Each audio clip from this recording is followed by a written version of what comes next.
हाय Akira, आज तुम्हारे चेहरे पर स्माइल टच वुड कहीं नज़र ना लग जाए।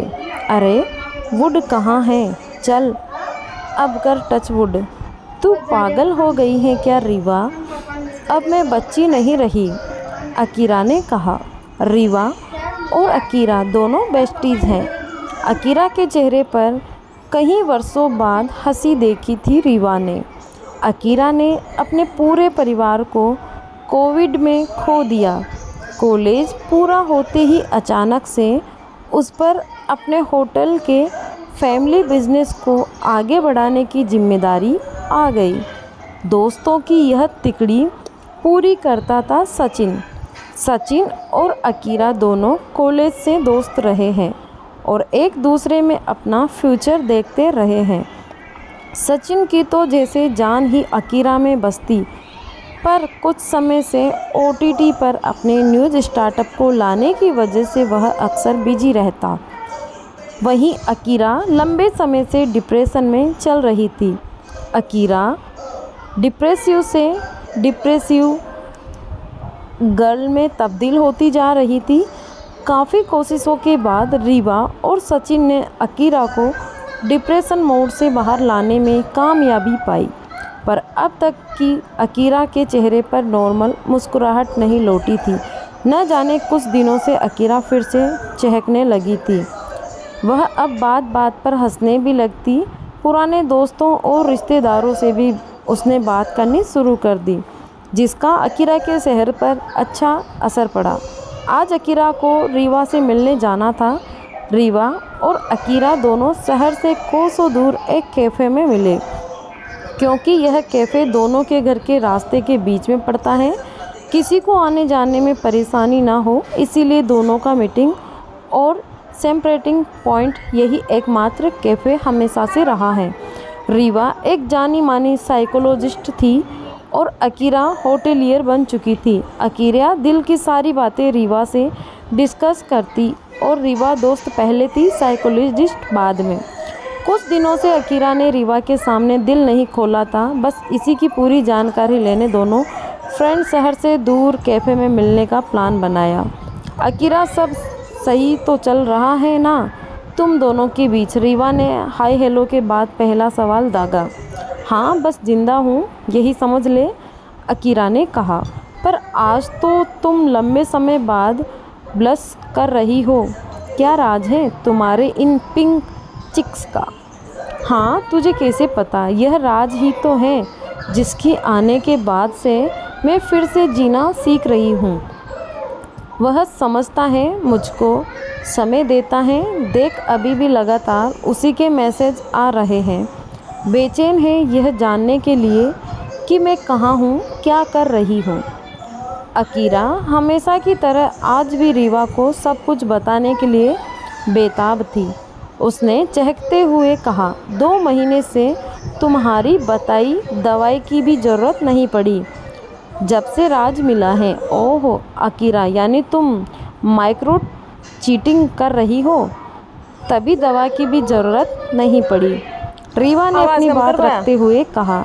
माइक्रो चीटिंग, यह क्या कहा तुमने? अकीरा ने पूछा। अरे तुम सालों से सचिन को डेट कर रही हो, अब तुमने अपना खालीपन भरने के लिए राज को ढूंढ लिया है और तुम्हें वह अच्छा भी लग रहा है। अगर तुम उस रिश्ते में रहकर अपना आपा नहीं खो रही हो तो माइक्रो चीटिंग सही है। थोड़ी बहुत माइक्रो चीटिंग करना हेल्दी है, लेकिन सीरियस मत हो जाना कहीं। रीवा ने हाई फाइव करते हुए अकीरा से कहा। रीवा मेरी जान, तुमने जैसा कहा मैं वैसा ही करूँगी। अब शायद किसी के लिए सीरियस न हो पाऊँ। मैंने राज को सब बता दिया है कि मैं सचिन के साथ काफ़ी समय से रिलेशन में हूँ, लेकिन राज और मुझे, हम दोनों को ही एक दूसरे के साथ टाइम स्पेंड करना पसंद है। ऐसा फील होता है कि जैसे मैं वापस कॉलेज गोइंग गर्ल बन गई हूँ। वह हमेशा मेरी बहुत केयर करता है और मुझे भी उसे अपनी पल पल की जानकारी देना अच्छा लगता है। एटलीस्ट कोई तो है जो मेरी सुन रहा है। सचिन के साथ ऐसा नहीं है। मुझे उससे मिलने के लिए आजकल अपॉइंटमेंट लेनी पड़ती है। कुछ सोचते हुए अकीरा ने रीवा से फिर पूछा, सच बताओ रीवा, पक्का यह माइक्रो चीटिंग सही है ना? रीवा ने उसे तसल्ली देते हुए कहा, हाँ तुझे अच्छा लग रहा है तो कर, जी भर के कर, लेकिन सीरियस मत होना और अपने वुड बी पार्टनर को चीट मत करना। कम जानकारी होने से लोग आसानी से इसकी पहचान नहीं कर पाते। ऐसे में सामने वाले को यह एहसास भी नहीं होता कि वह अपने नए दोस्त का साथ पाने के लिए कमिटेड पार्टनर से माइक्रो चीटिंग कब शुरू कर देता है, रीवा ने कहा। अकीरा चुपचाप उसे सुनती रही। रीवा ने अपनी बात जारी रखी, बस सचिन को चीटेड फील नहीं होना चाहिए।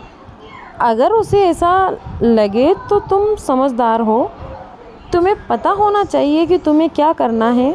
और हाँ, तुम दोनों कंपेयर भी मत करना अकीरा, क्योंकि यह बात बहुत गलत होगी। ये सुनकर अकीरा चुप हो गई। रीवा को उसने पूरा सच नहीं बताया कि वह राज की तरफ ज़्यादा झुक रही है। कुछ देर गप्पे मारने के बाद दोनों दोस्तों ने विदा ली और अपने अपने काम में बिजी हो गए। रीवा जानती थी कि अकीरा कुछ न कुछ तो उससे छिपा रही है, पर उसने सही वक्त आने का इंतज़ार किया। अब रीवा अक्सर अकीरा का हालचाल जानने के लिए उसे फ़ोन करती रहती, ताकि अकीरा हमेशा चहकती रहे।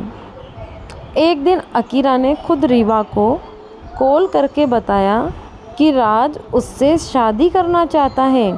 उसने रीवा का मन टटोलने के लिए पूछा, अब मैं क्या कहूँ रीवा, तुम क्या चाहती हो अकीरा? रीवा ने कहा, देखो यार, मैं तो मजाक मजाक में खाली वक्त में मैसेज करती थी, पर राज इतना सीरियस हो जाएगा पता नहीं था।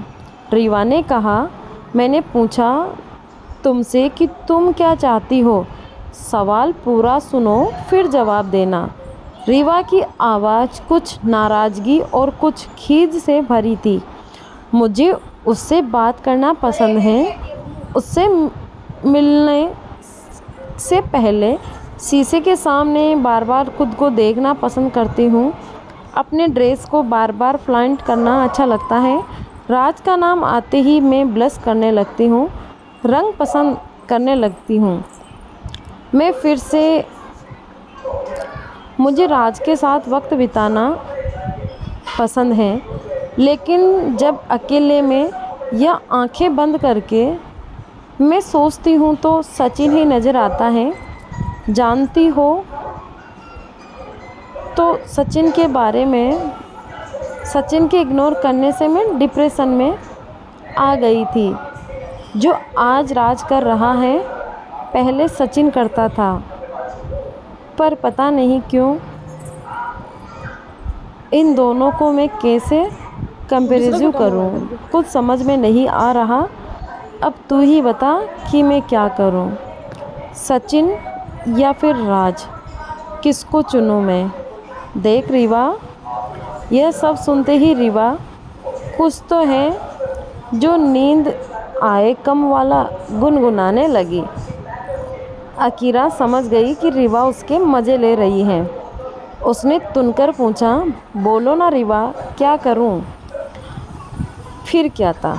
रीवा बोली, देखो तुमने राज को अपने फ्री टाइम में के लिए टाइम पास बनाया है। राज के लिए तुम सीरियस मत होना, मैंने तुम्हें पहले ही कहा था। पर राज के साथ टाइम स्पेंड करने के चक्कर में तुमने सचिन को इग्नोर किया। वो बिजी रहता है तो तुम उसे इग्नोर करना कहती हो। तो अब तुम अपने दिल से पूछो कि तुम क्या चाहती हो। पर इन सब में राज के साथ तो गलत हुआ ना। अकीरा ने रीवा को बताया कि मैंने राज को पहले ही बता दिया था कि मैं शादी तो सचिन से ही करूँगी, पर वह नहीं मान रहा। उसका कहना है कि वह या तो मुझसे शादी करेगा या फिर किसी से भी नहीं। यार रीवा, कुछ कर वरना यह सिर दर्द मुझे मार डालेगा। तो फिर सचिन को सब बता दो, रीवा ने सलाह दी। क्या उसे बताना सही होगा रीवा? फिर क्या? हाँ, क्योंकि तुमने कुछ गलत नहीं किया। बस तुम जब अकेली थी तो किसी को अपना समझकर बात करती रही। तुम उस वक्त अपने डिप्रेशन के फेज़ से बाहर आने की कोशिश में थी। अगर तुम गलत होती तो तुम राज को सब सच नहीं बताती। तुमने पहले दिन ही सच कह दिया था, रीवा ने उसे समझाया। ओके रीवा, थैंक यू इस बार भी मुझे बाहर निकालने के लिए। ठीक है दोनों। हिम्मत करके अकीरा ने सचिन को सब सच बता दिया। सचिन को पहले से ही शक था क्योंकि राज उसका भी दोस्त है। सचिन अकीरा को खुश देखकर चुप था क्योंकि अकीरा की हंसी होठों पर धीरे धीरे लौट रही थी। सचिन ने आगे बढ़कर अकीरा को गले लगाते हुए कहा, तो मेरी जान, तुमने माइक्रो चीटिंग मेरे साथ कर ही ली और इसकी सज़ा तुम्हें मिलेगी। अरे तुम्हें कैसे पता माइक्रो चीटिंग के बारे में? देखो तो आप क्या समझती हैं मिस अकीरा, जो सचिन जो दुनिया को खबर देता है वह अपने घर की खबर नज़र नहीं रखेगा। यह कहते हुए सचिन ने अकीरा को बाहों में भर लिया और दोनों देर तक हंसते रहे। हंसी थमी तो सचिन ने थोड़ा सीरियस होते हुए कहा, ये बताओ अब फाइनली तुम शादी किससे कर रही हो, राज से या मुझसे? सचिन के चेहरे की गंभीरता देखकर अकीरा सहम गई और कहा, पता नहीं। इस पता नहीं का जवाब मैं देता हूँ। अगले हफ्ते हम शादी करेंगे और तुम राज से माइक्रो चीटिंग करोगी। सचिन की बात पर दोनों ज़ोर ज़ोर से खिलखिलाकर हंस पड़े।